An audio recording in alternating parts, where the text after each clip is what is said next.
Hola Ok, a todos quienes nos acompañan el día de hoy, martes 24 de noviembre, en Tardes de Ciencia, con este segundo periodo de charlas. Estaremos transmitiendo. Les damos saludos afectuosos, la doctora Gladys Yáñez y un servidor Rodrigo López, quienes estaremos atendiendo las preguntas que nos vayan llegando desde el Facebook y desde esta sala virtual. Para ver y escuchar correctamente la charla, les sugerimos que mantengan apagadas sus cámaras y micrófonos, deben estar en rojo. Si ustedes quieren decirnos algo, por favor levanten la mano en el panel de participantes y con mucho gusto les daremos la voz o a través del chat. Ahora vamos a hacer la presentación de nuestro ponente del día de hoy, el doctor Omar Cortesano Arellano, quien nos compartirá el tema de hoy, qué es, qué estudia y para qué nos sirve la química orgánica. El doctor Omar Arellano, Omar Cortesano Arellano, es del Instituto de Ciencias Básicas de la Universidad Veracruzana y quien se encuentra con nosotros en esta pantalla. También estudió la licenciatura de QFB, seguido de la maestría en Ciencias Químicas en la Benemérita Universidad Autónoma de Puebla y estudió el doctorado en el Instituto de Química de la UNAM. En febrero de 2019 se incorporó en el Instituto de Ciencias Básicas de la Universidad Veracruzana, es miembro del Sistema Nacional de Investigadores y miembro del Sistema Nacional de Investigadores, y sus líneas de investigación están enfocadas en la síntesis total de productos naturales empleando carbohidratos como fuente natural de quiralidad y en el desarrollo de nuevas metodologías sintéticas vía radicales libres. Doctor Omar, bienvenido. Te damos la voz para que puedas hacer la charla del día de hoy. Te escuchamos. Habilita el micrófono, por favor. listo, Rodrigo, ¿me Listo, escuchan? listo. Si gustas habilitar tu cámara también, por favor. Gracias.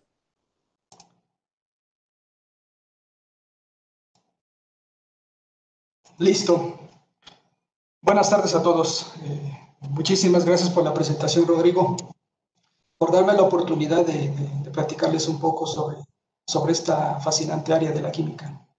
Y bueno, el título es el que está aquí mostrado. Lo titulé como qué es y qué estudié y para qué nos sirve la química orgánica. Voy a comenzar de manera breve. eh,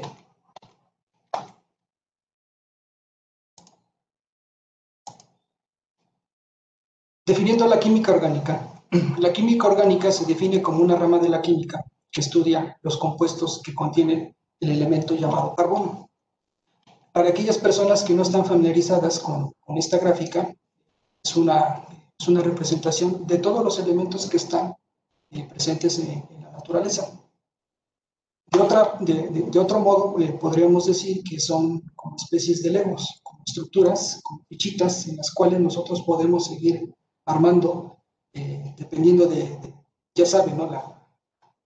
La disposición que tengan estas fichitas para formar algunas moléculas, ¿no?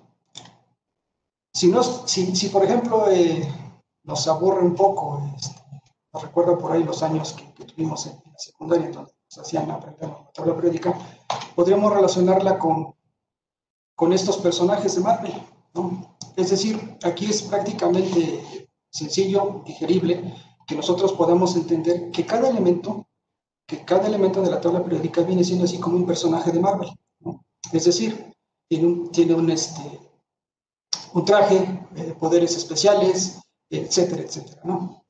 Eh, yo les confieso que no soy tan fanático de Marvel, haciendo alusión a la cultura mexicana, quizás en esta parte que es el Boro, no conozco el personaje de Marvel, y aquí de Spider-Man, haciendo alusión, les decía yo, a la cultura mexicana, yo los podría relacionar con el Blue Demon y con el Santo, ¿no? Y en el caso del carbono, pues quizás ahí cabría el cuau, ¿no? ¿Qué quiero dar a entender con todo esto? Que cada personaje tiene características propias, únicas y exclusivas. Bueno, de esta forma podríamos más o menos definir qué es lo que es un elemento químico, ¿no? Y en especial es el carbono, ¿no? Bien, voy a contar brevemente alguna historia del átomo de carbono. Oficialmente no hay un año establecido para decir que se descubrió el carbono, ¿no? Más o menos por ahí del año de 3300, antes de la era cristiana, surge, o hay un dato importante es a través de la combustión de madera. Después de la era de Cristo, en el año 70, hay indicios de que los chinos lo utilizaron en la cocina como combustible. Pasaron cerca de 1000 años, por ahí del año de 1007, en donde surgen las primeras planchas a base de carbón. 100 años después se da un hecho histórico en donde el carbono pues, se empieza a utilizar como combustible en los barcos. Esto surgió en Inglaterra y de forma accidental y se comenzó a utilizar como combustible seguido de Francia, Alemania, Italia. Otro dato importante referente al carbono pues es de que en 1792 William Murdoch en Inglaterra logra contener los gases obtenidos del calentamiento del carbono por destilación en recipientes de vidrio para ser encendidos como lámparas y masificando su explotación prácticamente en toda Europa.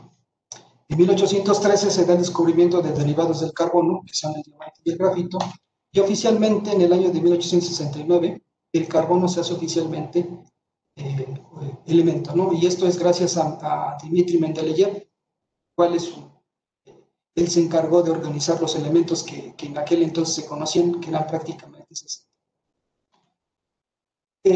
Otro dato curioso es que en 1940 se hace oficialmente el descubrimiento del carbono 14, radioactivo. Es un isótopo que es del propio carbono, en donde la diferencia pues, radica en el mismo número atómico, pero diferente número de neutrones, que por su presencia en prácticamente toda la materia orgánica y por tener una desintegración de ciertos años, nos permite calcular la antigüedad de cualquier especie de objeto.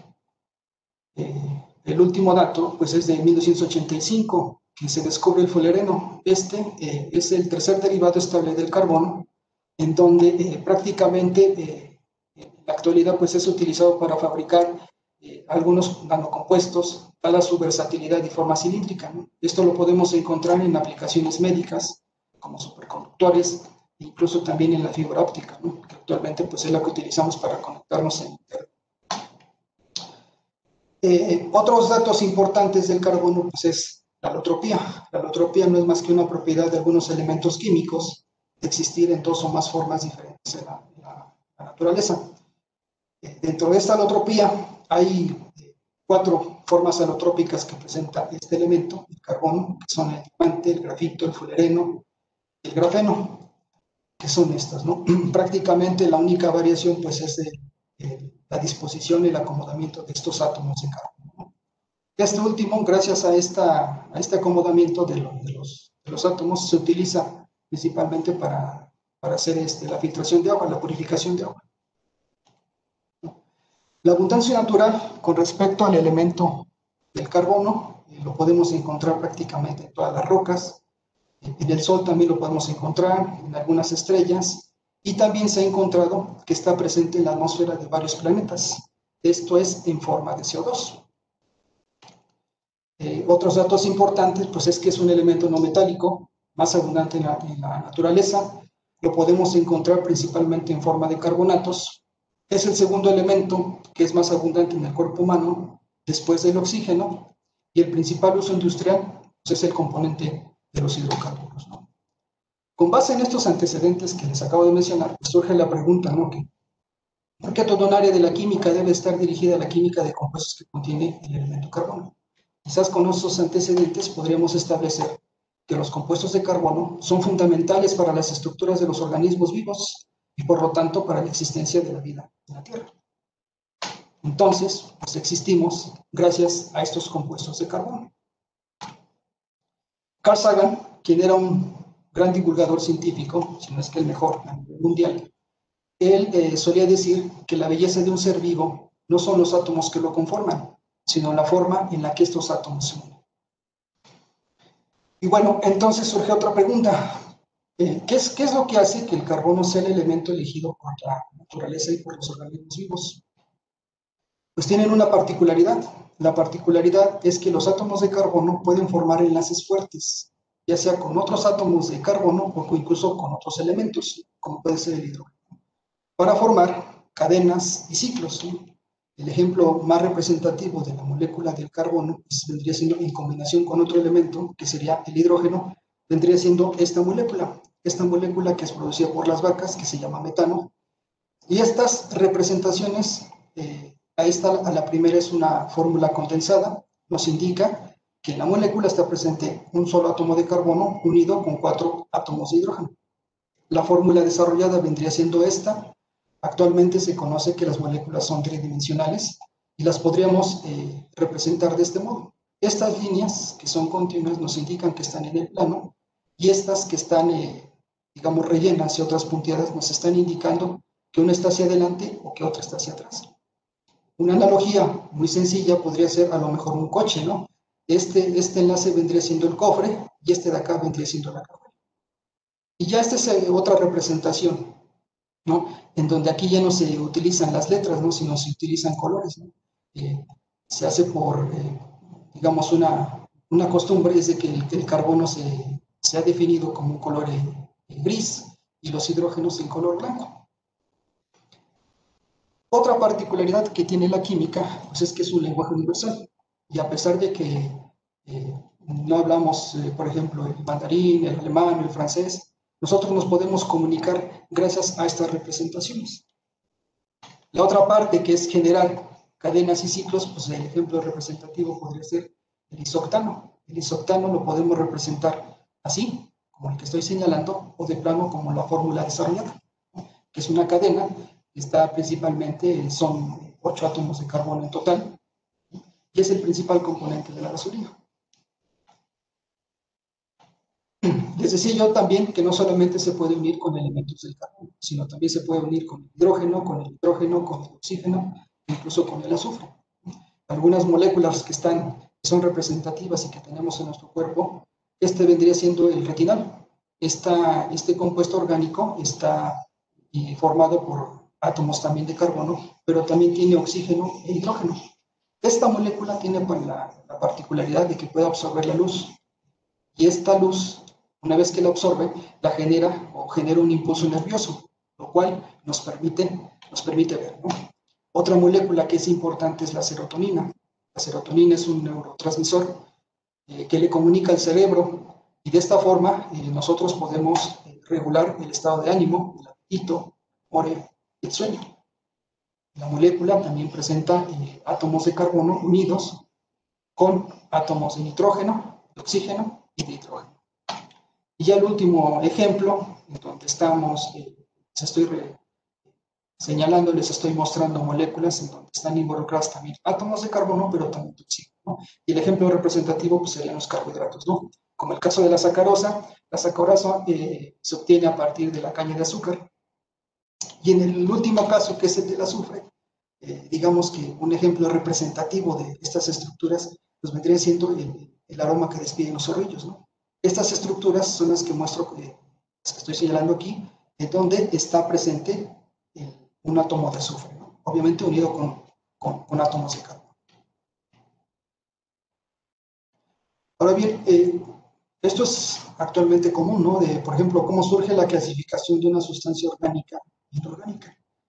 Pues resulta que por ahí del año de 1700 se notaban diferencias inexplicables entre las sustancias obtenidas de fuentes vivas y aquellas obtenidas a partir de minerales. En pocas palabras, solían decir que los compuestos provenientes de plantas y animales, es decir, de fuentes vivas, eran difíciles de aislar y de purificar, comparado obviamente con los compuestos de origen mineral, ¿no? En donde prácticamente era una fácil manipulación. Ahora bien, un químico llamado Bergman, que era un químico sueco, fue el primero en señalar en 1770, es decir, 70 años después, la diferencia entre las sustancias inorgánicas y orgánicas. Él estableció que las sustancias orgánicas son compuestos que se encuentran en los organismos. Con base en esta afirmación, en esta premisa de que los compuestos orgánicos no se pueden preparar ni manipular en el laboratorio como se puede hacer con los compuestos inorgánicos, Chevreul, que era un químico francés, él diseñó un experimento donde utilizó la grasa animal en presencia de un álcali conocida como hidróxido de sodio, que es una base, y en presencia de agua, logró obtener de forma inesperada el jabón. Pero lo más curioso es que obtuvo un compuesto orgánico, conocido como glicerina actualmente. El jabón lo hizo reaccionar a través de un medio ácido y logró obtener ácidos, ácidos grasos. Entonces, en otras palabras, él obtenía una sustancia orgánica a partir de otra sustancia orgánica, ¿no? En este caso vendría siendo la grasa animal. Entonces les decía que Chevreul, químico francés, logró por primera vez que una sustancia orgánica, la grasa animal, se convirtiera en otros compuestos orgánicos, que se les dio el nombre de ácidos grasos y glicerina, sin intervención de una fuerza vital. Bueno, ¿qué era la fuerza vital en aquel entonces? Pues era prácticamente una filosofía, ¿no? La filosofía decía que por ahí del siglo XIX había una plena convicción que para poder formar compuestos orgánicos era a través de una fuerza vital. Esto no es más que la materia orgánica era producida única y exclusivamente por los seres vivos, es decir, plantas, animales. En 1828 se da un descubrimiento de forma accidental para la producción artificial de la urea. La urea es una sustancia que está presente en la orina. Este fue un descubrimiento histórico gracias a que Friedrich Wöhler demostró que puede ser hecha sin involucrar cualquier sistema vivo, ¿no? Es decir, que prácticamente desapareció el vitalismo, ¿no? Su experimento consistió en utilizar isocianato de plata, que prácticamente pues, es un compuesto inorgánico, con cloruro de amonio, logró obtener esta estructura. Es una estructura que tiene un átomo de carbono unido con un oxígeno y 2 átomos de nitrógeno. Les decía que fue un hecho histórico y se dice que en el año de 1828 pues se da el desarrollo de la química orgánica como una ciencia. La importancia radica en nuestra vida diaria, ¿no? Porque prácticamente cualquier compuesto orgánico que está presente en nuestra vida pues involucra obviamente el desarrollo, la ciencia de la química orgánica. El caso abarca desde nuestra vestimenta, por ejemplo, los colorantes, que se conoce como el índigo azul, originalmente se obtenía a través de esta planta, ¿no? Conocida como Isatis tintora. Este colorante está presente en los pantalones que utilizamos, que obtuvo su origen a partir de la extracción de la obtención de esta planta. El otro colorante histórico fue que se conoce como púrpura de Tiriano. Resulta por ahí que los fenicios los comercializaban en aquel entonces a tal grado de que era el mismo precio estaba casi aproximado a aquel entonces al oro.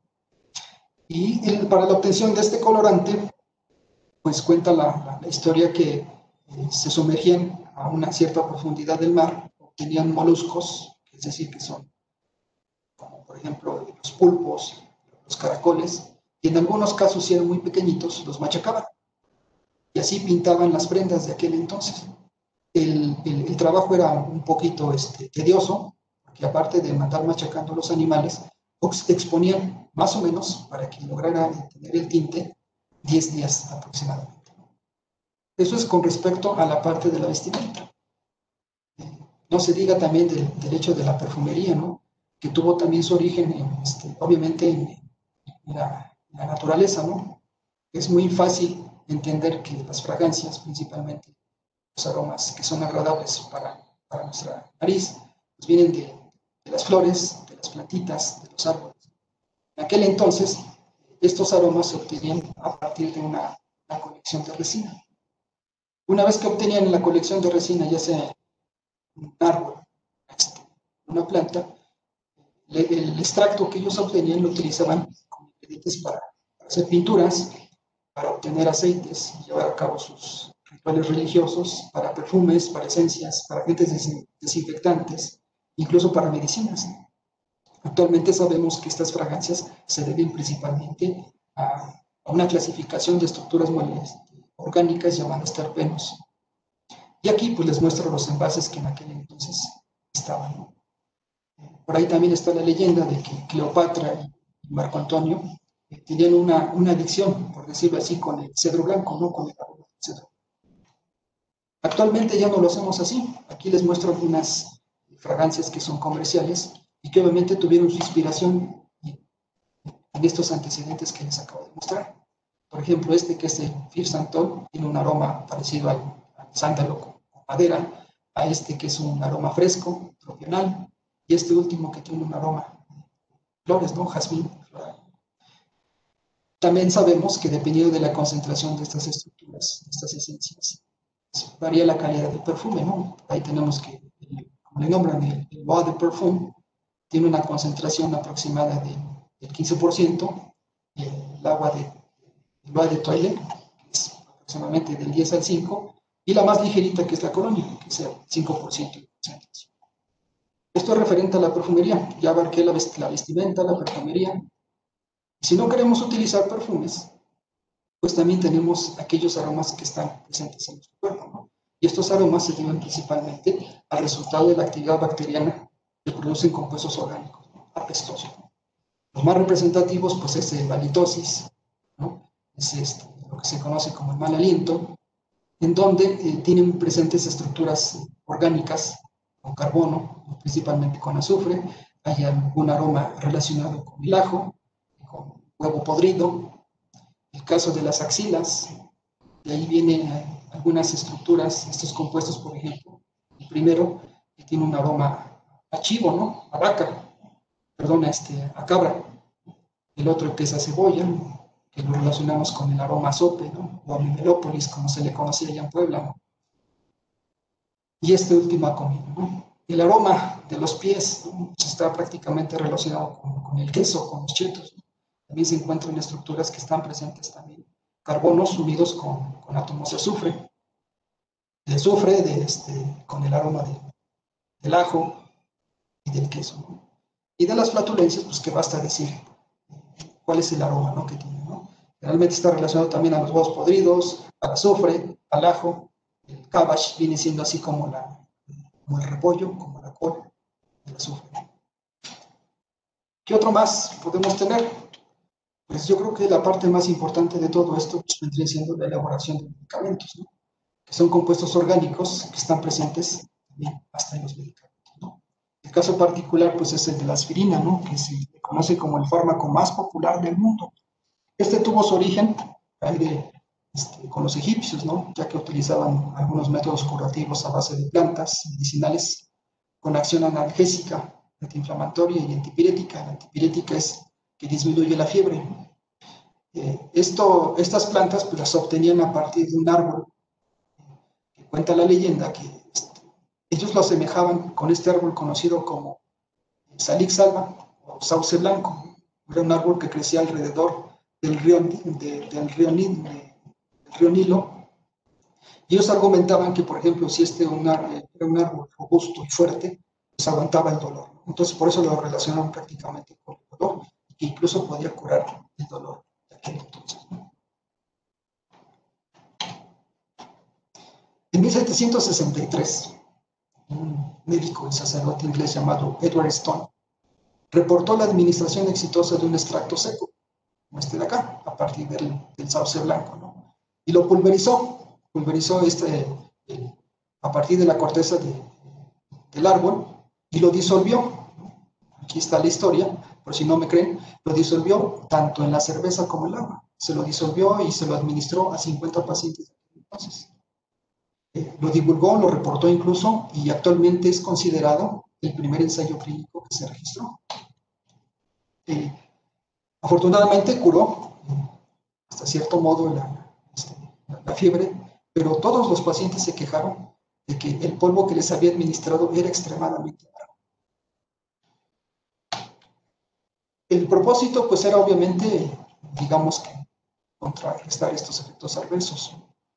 En 1828, otro químico llamado Buchner, que era un profesor de farmacia de Múnich, hizo lo mismo, ¿no? Pero él tuvo la curiosidad de remover y de forma meticulosa las impurezas que estaban presentes, logrando obtener esta sustancia que él llamó salicilina. Nuevamente hizo sus ensayos, se lo administró a los pacientes, pero todos se quejaron de que todavía permanecía este sabor amargo. 10 años después se da un avance significativo con este químico italiano llamado Rafael Piria, ¿no? A él se le ocurrió llevar a cabo una reacción que actualmente conocemos como hidrólisis, ¿no? Que también ya lo conocemos, que es un glicósido. A través de una hidrólisis llevó a cabo la ruptura de esta molécula para dar dos fragmentos. Por un lado, le dio el fragmento de la glucosa y por otro, la saligenina, ¿no? Que él le nombró saligenina, ¿no? Y se le ocurrió pues, llevar a cabo una oxidación, una reacción de oxidación, logrando así obtener el ácido salicílico. Este lamentablemente fue suspendido, principalmente porque les había provocado a los pacientes de aquel entonces una fuerte irritación que les producía vómitos y diarreas. Después llega en 1853 otro químico, un químico de Estrasburgo, que tenía una amplia experiencia en la utilización de anhídridos derivados de ácidos, y él trabajó esta reacción, que actualmente la conocemos como una reacción de acetilación sobre el ácido salicílico, ¿no? Logrando obtener el ácido acetilsalicílico. Él de nueva cuenta volvió a administrárselo a los pacientes, encontró que había una amplia tolerancia con los precursores que originalmente se venían obteniendo con la misma actividad analgésica, pero lamentablemente el principal inconveniente en aquel entonces fue que esta estructura se mostraba todavía impura e inestable. En el mismo año, por ahí, otro químico que curiosamente fue estudiante de Wolver. Recordemos que Wolver, les dije que fue la primera persona en transformar una sustancia inorgánica, un compuesto orgánico, introdujo por primera vez el término síntesis. Y él utilizó una sal de sodio, de fenol, en presencia de dióxido de carbono, a una temperatura elevada de 125 grados, y una presión de 100 atmósferas, logró obtener una reacción conocida como carboxilación, que en otras palabras es la introducción de este fragmento sobre la molécula de parte, ¿no? Llamada el ácido salicílico, ¿no? Fue un hito importante, un hecho histórico, porque a partir de esta aplicación pues se dio una producción masiva, una producción industrial del ácido salicílico, conocido como el proceso Kolb. Otro dato histórico pues es que económicamente accesible al precursor de la aspirina, ¿no? Esto no es más que redujo su costo a una décima parte comparada con aquella obtenida con el extracto natural. Y por último, estableció las primeras bases de lo que iba a ser la poderosa industria farmacéutica en la que conocemos actualmente, ¿no? En 1897, otro químico, Felix Hoffmann, un químico orgánico sintético de Bayer, sintetizó el ácido acetilsalicílico a través, utilizando el método Kolb, ¿no? Él lo único que prácticamente hizo fue utilizar lo que ya había descrito Kolb, que es el ácido salicílico, a través de esta reacción, y finalmente optimizó esta reacción de acetilación que originalmente se venía obteniendo, pero con de una manera no muy estable, ¿no? Así se dio por primera vez el medicamento milagroso de manera pura. Un dato histórico también es de que la empresa Bayer de aquel entonces no tenía el giro farmacéutico como actualmente lo conocemos. Ellos comenzaron haciendo colorantes, vieron una oportunidad para poder comercializar esta medicina, este fármaco, llamado aspirina, y originalmente era administrada con sobrecitos. Luego se podía vender con sobrecitos. Lo empezaron a optimizar hasta que llegaron a ser las tabletas. El crecimiento fue tan grande, tan importante, que en 1904 los mismos trabajadores de la planta le propusieron al dueño fundar un equipo de fútbol. Actualmente este equipo de fútbol sigue jugando en la liga alemana, por lo que pues es, digamos, un ejemplo representativo de imaginarse cosas provechosas. Este es el resumen de lo que les acabo de contar, ¿no? Recordemos que el ácido acetilsalicílico surge a partir de todas las optimizaciones que se llevan a cabo. Les decía yo que Hoffmann optimizó esta ruta a tal grado de que se redujo en una décima parte el costo total a partir de la fuente natural, ¿no? La fuente natural pues era a partir del sauce blanco, hacia la extracción, conocida como salicina. Después alguien hizo la hidrólisis, es decir, remover el carbohidrato y quedarse con esta estructura aromática, una oxidación, y de aquí la acetilación, ¿no? Actualmente les decía yo que la aspirina es considerado el primer fármaco de origen sintético. Es cierto, tuvo su origen, o digamos tuvo su inspiración a través de una fuente natural, pero fue el primer fármaco sintético. Y bueno, el impacto que ha tenido la síntesis orgánica o la química orgánica en la sociedad para mejorar nuestra calidad de vida, pues no solamente abarca de los antipiréticos, ¿no? Como el caso de la aspirina, ¿no? Sino también los analgésicos, como el caso del acetaminofén, el ibuprofeno, que es un analgésico, hasta los antibióticos, ¿no? Los antibióticos, que es el de la penicilina, descubierto por Alexander Fleming, él lo descubre por ahí de 1945, ¿no? Es importante también mencionar que las estructuras que les venía yo contando pues vienen siendo a partir de los extractos, ¿no? Del árbol, de las plantas, como el caso de los perfumes, de las esencias, de los terpenos, pero también hay que tomar en cuenta que las estructuras, las moléculas orgánicas también se pueden crear a través de los microorganismos, ¿no? En el caso de la penicilina, la estructura, el antibiótico que lo genera, pues es un hongo. Este descubrimiento fue premiado en 1945 por el descubrimiento de la penicilina y su efecto curativo en varias enfermedades infecciosas. Esta imagen la encontré, ya no la pude citar, pero resulta que hay un museo de la Segunda Guerra Mundial en donde está precisamente esta imagen, ¿no? Y le agradece a la penicilina. Fue un boom porque prácticamente curaba cualquier infección que se presentaba.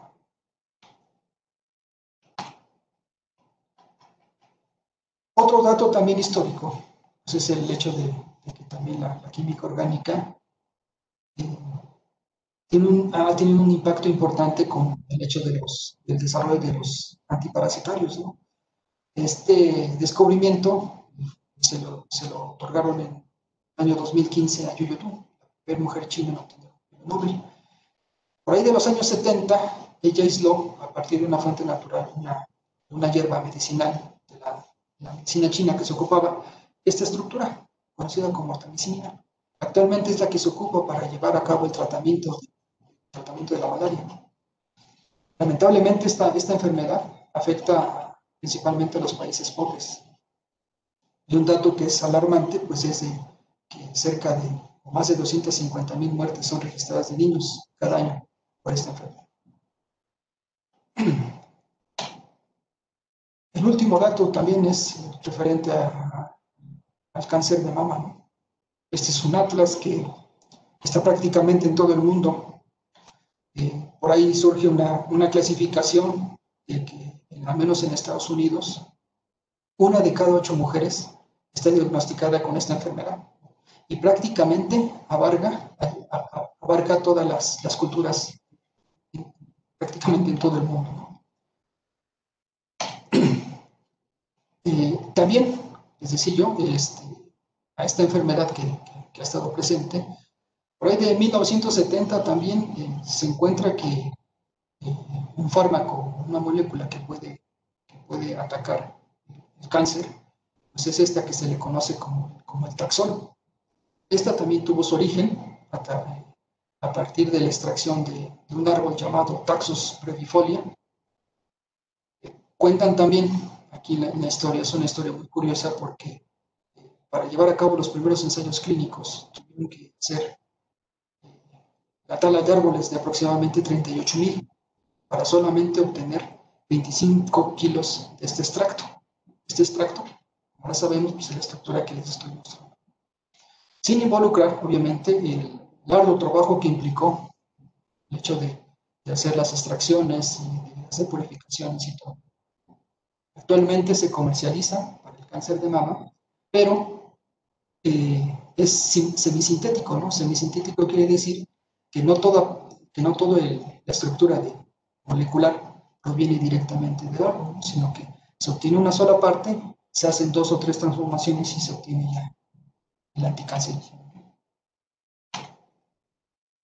Les decía que fue un hecho histórico, porque así como había una carrera en los años 60 por llegar a la luna, también surgió una carrera para poder llevar a cabo la síntesis de este anticancerígeno Taxol. Están registrados más o menos 35 grupos de investigación alrededor del mundo que estuvieron involucrados para llevar a cabo la síntesis de este anticancerígeno. Aquí les muestro las más representativas. Robert Holton fue el primero, en 1994, Él sintetizó la estructura, él construyó la molécula con 46 etapas de reacción. Esto no es más que hacer 46 reacciones. En el mismo año, la variación son meses, Nicolau, él logra sintetizarla, él la logra construir, la logra elaborar, pero con cerca de 11 pasos, 9 pasos más, que son 55 etapas. 2 años después, Samuel Danishevsky, 49, y por último, Paul Wender, que son 37 etapas de reacción. A simple vista puede parecernos que son extremadamente reacciones que son demasiadas para llevarlas a cabo, ¿no? Y obviamente para poderlas llevar a cabo o aplicarlas en la industria. Pero un dato muy importante de la síntesis total, es por eso que algunas personas pues tratamos de involucrar en este hecho, pues es de que representa diversas ventajas, ¿no? Hay dos vertientes. Si comparamos nosotros a la construcción de estas moléculas, lo podemos ver del lado académico y del lado comercial.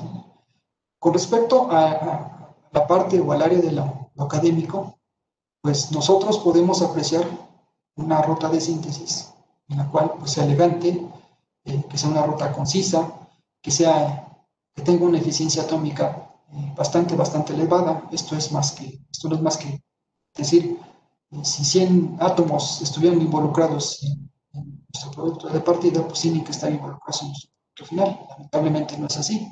Lamentablemente hay algunos fragmentos de las moléculas que se desechan, ¿no? Como el caso que les decía de la aspirina, ¿no? Que desechan la glucosa. Otro dato también que nosotros podemos valorar dentro de una síntesis en el área académica pues es de que sea creativa, ¿no? Aquí nosotros valoramos la metodología, las desconexiones que se pueden llevar a cabo. Esto no es más que diseñar un plan sintético para poderla construir.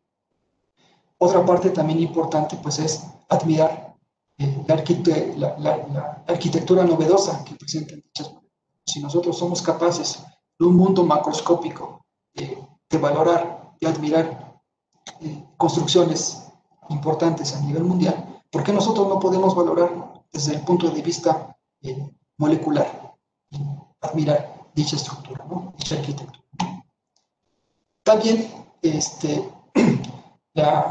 si es una primera síntesis, prácticamente aseguramos un buen artículo para poderlo colocar en una revista, obviamente que tenga bioactividad, todo lo demás, ¿no? Esto es por la parte del área de la académica, ¿no? También aquí omití decir el hecho de que también pues, entrenan a los químicos, ¿no? Los químicos que posteriormente se van a integrar a un laboratorio, ya sea de investigación o incluso hasta en industria, ¿no?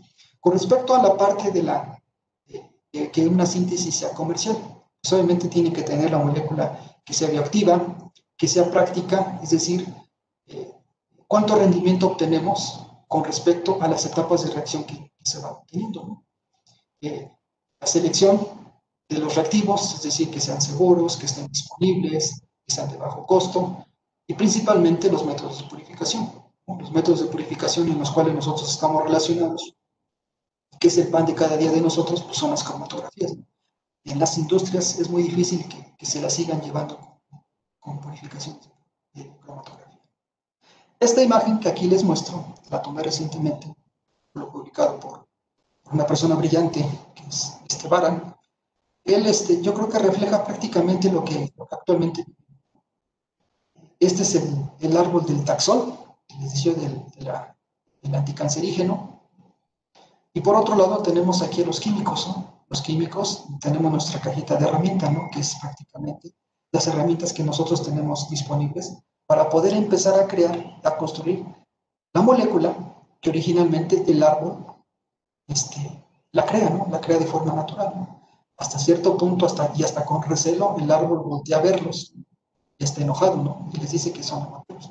Sí, efectivamente somos personas amateurs, porque nosotros como químicos orgánicos sintéticos, lo que nosotros queremos hacer es imitar lo que la naturaleza, de forma natural, valga la expresión, lo hace. Bueno, ya con esto, ya casi voy a terminar, pues algunos premios Nobel, ¿no? Esa es la importancia que radica, ¿no? De por qué entender la química orgánica en nuestra vida, ¿no? Están relacionados, obviamente, ¿no? Podwell, que fue una persona brillante, está considerada las 10 personas más influyentes en nuestra historia, porque no solamente se involucró en la síntesis, ¿no? Es decir, en la preparación de moléculas de origen natural, ¿no? Sino también él estuvo involucrado en métodos espectroscópicos, en elucidación estructural, en síntesis total, sentó también las bases de la química teórica. Barton, el premio Nobel de 1969, se lo otorgaron con Paul Hassel por el análisis conformacional. Barton también tuvo un doctorado honoris causa por mi alma mater, la Universidad Autónoma de Puebla, en 1995, principalmente porque en los años 70, tuvo una estrecha relación con los químicos de Puebla, ¿no? Principalmente con la doctora Leticia Quintero, el doctor Jesús Sandoval. Por ahí también tuvo una estrecha relación con el doctor Guillermo Negrón, de la Universidad Autónoma Metropolitana. Y así me puedo seguir prácticamente con todos ellos que han hecho alguna contribución en el área de la química orgánica, ¿no? Steve Brown, de Pitti, en 1979, por la química de boro, por la química del azufre, de Cori, ¿no? Que él introdujo nuevos conceptos para llevar a cabo metodologías sintéticas, ¿no? A él se le atribuye mucho el análisis retrosintético, que no es más que establecer algo de forma teórica, como nosotros podríamos construir una molécula. George Olah, la química del carbocatión, Noyori y Sharpless por llevar a cabo algunas reacciones asimétricas, es decir, estereoselectivas, el catalizador de Brooks, ahí para llevar a 2005, ¿no? Por la reacción de metatesis, Heck, Negishi y Suzuki, por los acoplamientos que se lograron principalmente utilizando paladio, boro, formar enlaces carbón. Esto es a partir de 1965, ¿no? Falta también que les cuente de 1965 hasta 1901, ¿no? Ya será otra historia. En resumen, todo lo que les he contado, básicamente, son estas afirmaciones, ¿no? Los principales componentes de la química orgánica como una ciencia son, lo primero, es llevar a cabo una determinación estructural. Esto no es más que descifrar las estructuras de nuevos compuestos, aun si están presentes en cantidades muy pequeñas. Número dos, la química orgánica teórica, ¿no? Es decir, entender a dichas estructuras en términos de átomos y electrones para unirse entre ellos. Los mecanismos de reacción, que es en nuestro foco, ¿no? Es explicar cómo esas moléculas reaccionan unas con otras para predecir su actividad. Y por último, la parte de la síntesis, ¿no? Que no es más que diseñar nuevas moléculas inspiradas en la naturaleza, y hacerlas en la mesa de un laboratorio, utilizando, obviamente, la razón y la imaginación. Ya nada más como comercial, pues sí me gustaría brevemente comentarles lo que nosotros hacemos actualmente aquí en el Instituto de Ciencias Básicas. Nosotros también estamos involucrados en la síntesis total, específicamente en estos alcaloides, que obviamente son de origen natural. En ellos están involucrados pues, estudiantes, son parte de los trabajos de tesis de licenciatura de Eder, Osvaldo, Gustavo, que recientemente se integró. Y estas moléculas pues, exhiben propiedades antioxidantes, especialmente con la producción de especies reactivas de oxígeno. Lamentablemente, la poca actividad, mejor dicho, la poca cantidad que se ha logrado aislar de fuentes naturales, se ha encontrado que incluso las abejas por ahí logran tener cantidades muy pequeñitas en sus patitas. Son moléculas que están presentes, les decía, en las flores. Lamentablemente, esa cantidad muy pequeñita no ha sido posible seguirla estudiando para poder comprobar si efectivamente tiene alguna actividad biológica, ¿no? Otro tema en el cual nos estamos... bueno, y para llevar a cabo la construcción de estas moléculas, pues tenemos que aplicar una nueva metodología. Una nueva metodología significa formar este enlace de forma estereoselectiva. Afortunadamente por ahí lo logramos y esta es, digamos, nuestra etapa clave para llevar a cabo la formación de este enlace de manera estereoselectiva, ¿no? También estamos involucrados en la síntesis de este alcaloide llamado parvistemonina, que presenta una actividad parasitaria. Esto es en colaboración con el doctor Ricardo Tobar y que es parte de la tesis de licenciatura de Esmeralda. Lo más importante de crear esta estructura, esta molécula orgánica, es que recientemente se publicó de forma racémica, ¿no? Fue hace un año que se publicó de forma reciente. Entonces, cuando nos integremos a nuestras actividades, vamos a seguir retomando este trabajo. Ya por último, quisiera agradecer al personal administrativo y directivo, Tardes de Ciencia, a mi lugar de trabajo, que me abrió las puertas, al Instituto de Ciencias Básicas, todo el personal involucrado en Tardes de Ciencia, Rodrigo, a la doctora Gladys, también como comercial, la maestría en Química Orgánica, donde me dan chance de dar algunos cursos, al cuerpo académico, del cual soy integrante, donde está el doctor Miguel Ángel Domínguez, el doctor Ricardo Tobar, el doctor Sergio Durán, el doctor Tomás Herrero, los estudiantes que están en el ICB, Eder, Osvaldo, Esmeralda, Gustavo, y obviamente los estudiantes, tanto del doctor Ricardo como del doctor Tomás, ¿no?, que hacen mucho más divertido el laboratorio. Quisiera terminar nada más con esta frase, con esta reflexión que la escribí de forma sincera, y dice que ningún youtuber o influencer, por más seguidores que tenga, podrá resolver los problemas de salud que están en nuestro alrededor. La situación actual nos ha hecho reflexionar para comprender que la solución siempre estará en la ciencia básica. Necesitamos más divulgadores, profesionistas, enfermeros, biólogos, farmacólogos, médicos, químicos, científicos. Por lo tanto, necesitamos niños y jóvenes que sigan siendo curiosos. Muchísimas gracias por su atención. Ojalá no los haya aburrido. Gracias. Muchas gracias, doctor Omar. Pues con mucho gusto le pasamos algunas preguntas y algunos comentarios desde el Facebook que tenemos. Gladys nos está Ok. haciendo el favor de mandarlos. Francisco Vega dice muy buen maestro, muy interesante y gracias, doctor. Ureli Dorantes, también desde el Facebook, dice: buenas tardes, mi nombre es Ureli García Dorantes, estudio en la Universidad Campus Jalapa. Muy interesante charla. Tengo dos preguntas. ¿Por qué existe la preocupación de las emisiones de metano? ¿Y por qué es necesario concentrarse en tomar medidas para captura y uso del metano como una fuente de energía? Híjole, bueno, eso es parte de la química de sustentabilidad, ¿no? Se ha encontrado que pues, este gas que es producido por las vacas afecta principalmente el calentamiento global. Honestamente no estoy completamente relacionado con esta parte, ¿no? Poco que entiendo pues es de que la gran producción que, que genera este gas pues, puede afectar esta parte del calentamiento global. Perfecto. Tenemos también la intervención de Armando Chacón. Si quieres habilitar tu micrófono, a ver, espérame un segundito. Listo, Armando. Hola, ¿qué tal, doctor Omar? Muy ¿Qué buenas. tal? Pues yo, más que nada, como un comentario y luego un cuestionamiento que me parece que es pues pertinente. Sí. Coincido con esta última parte que realmente nosotros necesitamos buenos divulgadores, porque lo he comentado en otras pláticas, tenemos una desventaja conforme a la información que se presenta de manera social, o llamarlo Facebook, YouTubers, etcétera, ¿no?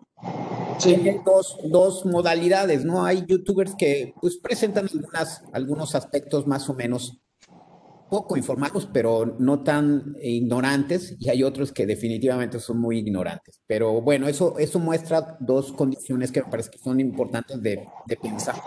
Sí. Tiene que ver Sí, con sí, la sí. parte que presentaste, y es a ver si no causa ahí por ahí un poco de condición rara, porque así como nos presentaste es una historia, una línea del tiempo de la química orgánica y todos los procesos menos, Sí. evidentemente resalta la importancia.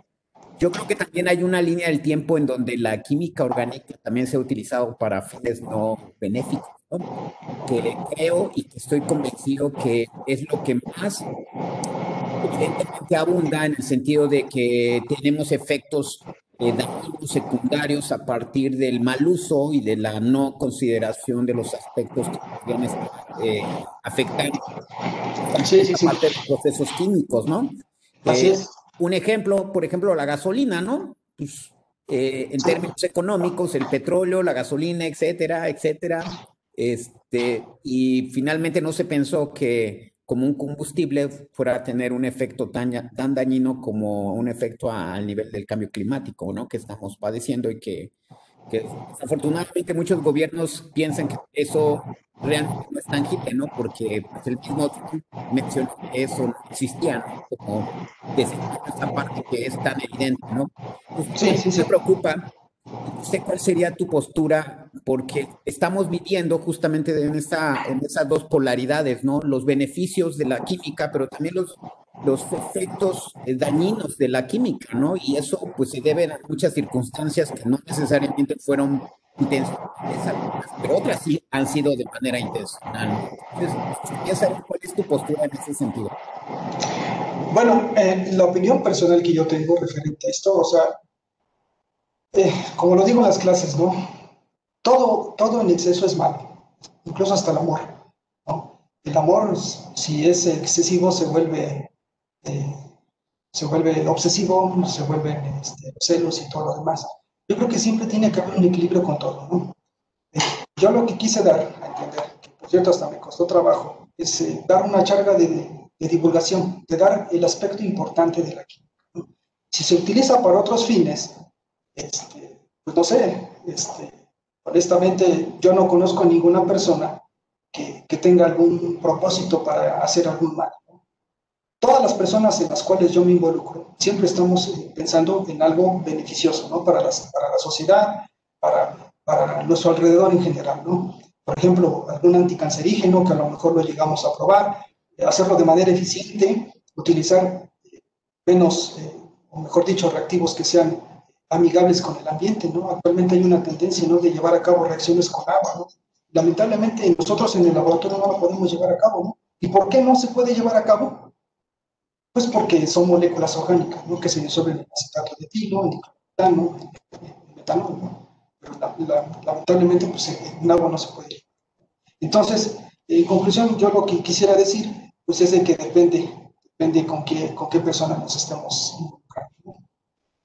Bueno, eso ya es como el carácter ético, ¿no? Y la bioética en general de las personas que hacen investigación, pero la historia está repleta de eventos que sí han sido de personas que aunque son científicos, no necesariamente tienen principios éticos y bioéticos para lo que realizan, ¿no? Entonces, a mí sí me ha interesado esa parte siempre porque nos muestra una cara que muchas personas de manera errónea, youtubers, socializan aspectos que no necesariamente son reales, ¿no? Entonces, eso me parece que sí es preocupante porque también debemos ser honestos que la ciencia también se ha utilizado para aspectos no benéficos, ¿no? Entonces, depende de hecho la ética, ¿no? Pero sí me parece que es importante tener este tipo de discusiones porque, pues, hay aspectos que no se valoran desde una perspectiva justamente de esa, de la ética, ¿no? Y pues yo creo que hay muchos científicos que sí están trabajando en pro de una mejora al ambiente, en pro de una mejora a la salud,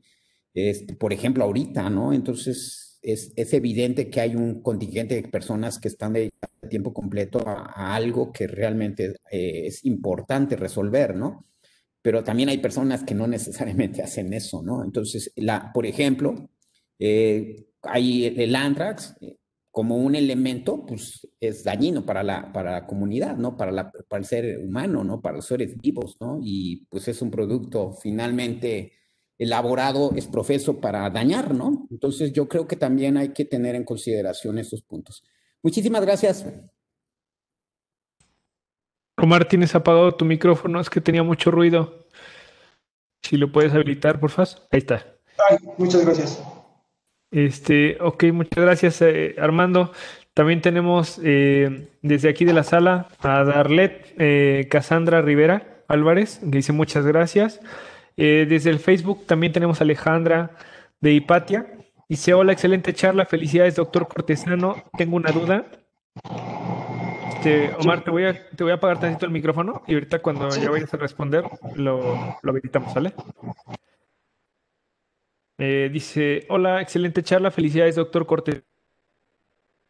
El problema de la contaminación ambiental es la producción de CO2. Necesitamos O2. ¿La química orgánica puede generar un mecanismo para obtener O2 a partir de CO2? ¿Ya se ha hecho? Adelante, Omar. Híjole, no conozco algo relacionado a cómo decía, perdón, obtener el oxígeno a partir de dióxido de carbono. Dice, si el problema de la contaminación ambiental es la producción de CO2 y necesitamos O2, ¿la química orgánica puede generar un mecanismo para obtener O2 a partir de CO2? Y si ya se ha hecho. Me parece que por ahí vi algo relacionado, no me acuerdo ahorita de, este, del dato ¿no? Pero yo supongo que si se hace, pues a lo mejor puede ser muy caro, ¿no? Es una molécula bastante estable, ¿no? Como para poderla romper y generar oxígeno. No sé, necesito llevarme la pregunta de tarea y con gusto se la respondo después. Ok, doctor. Tenemos también a Carmelita que tiene levantada la mano. Si gustas habilitar tu micrófono aquí en la sala.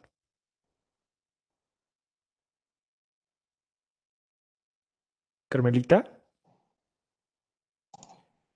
si puedes habilitar tu micrófono. Espera un momento.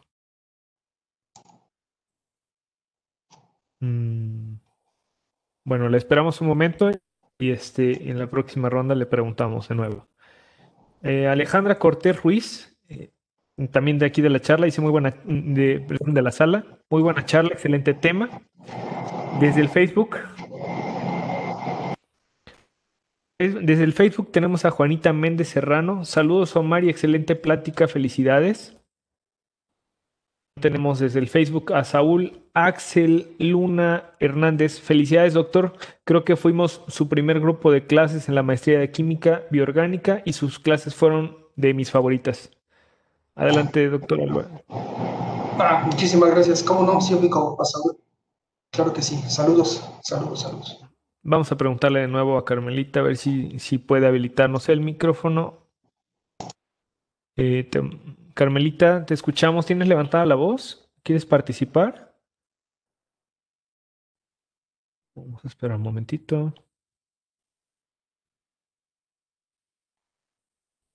Y creo que por el momento ya no tenemos. Gladys, ¿tenemos alguna pregunta desde Facebook? Porque ya aquí en la sala ya no tenemos ninguna.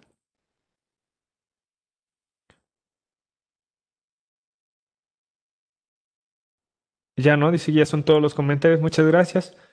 Pues Omar, no sé si quieras regalarnos algún pensamiento, alguna reflexión en cuanto al tema, a lo que tú quieras comentarnos. No, pues nada, les agradezco mucho la oportunidad que me dieron para poder divulgar esta área que les decía yo que desde mi punto de vista es fascinante. Me confieso, me costó mucho trabajo por el hecho de manejar un lenguaje que sea digerible, ¿no? Por algo, hay pocas personas que se encargan de divulgar, ¿no? Para nosotros es más sencillo hablar y, bueno, no tanto hablar, sino más bien representar a las moléculas. Si nosotros habláramos bien, como dijera un profesor, seríamos políticos, ¿no? Y tenemos esa ventaja, ¿no? Con los políticos, ¿no? Que nosotros no hablamos, nosotros hablamos con las moléculas y con las moléculas nos damos a entender. Entonces, ojalá y les haya gustado, ojalá a los niños, por ahí se conectaron algunos amigos de mis hijos, ojalá y les llame la atención, no solamente la química, ¿no? Sino otras áreas, otras materias, en las cuales, pues, les decía yo que posiblemente estén la solución a muchos problemas que nosotros tenemos. Muchas gracias, Rodrigo. Muchas gracias, doctora Gladys.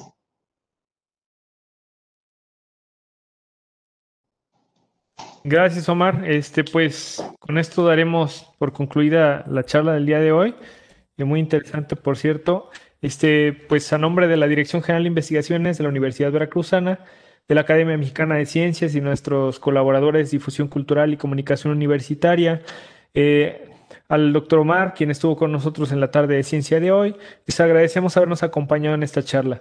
Y les esperamos el día martes 1 de diciembre con la última charla de este periodo, que se llama Guardianes de la Selva, con María Fernanda López Flores, Rael Martín Palestino Sánchez, Carlos Eduardo Ramírez Torres y Trilce María Fernanda Ortega Hernández, estudiantes del doctorado de Neurotología de la Universidad Veracruzana, por el mismo enlace en punto de las 5 de la tarde. Les esperamos y muchísimas gracias por todo. Jocelyn también te manda un saludo. Dice muchas gracias, doctor. Excelente ponencia. Gracias, doctor Omar, a todos los que estuvieron aquí. Que tengan Muchísimas bonita gracias. tarde y bonita semana.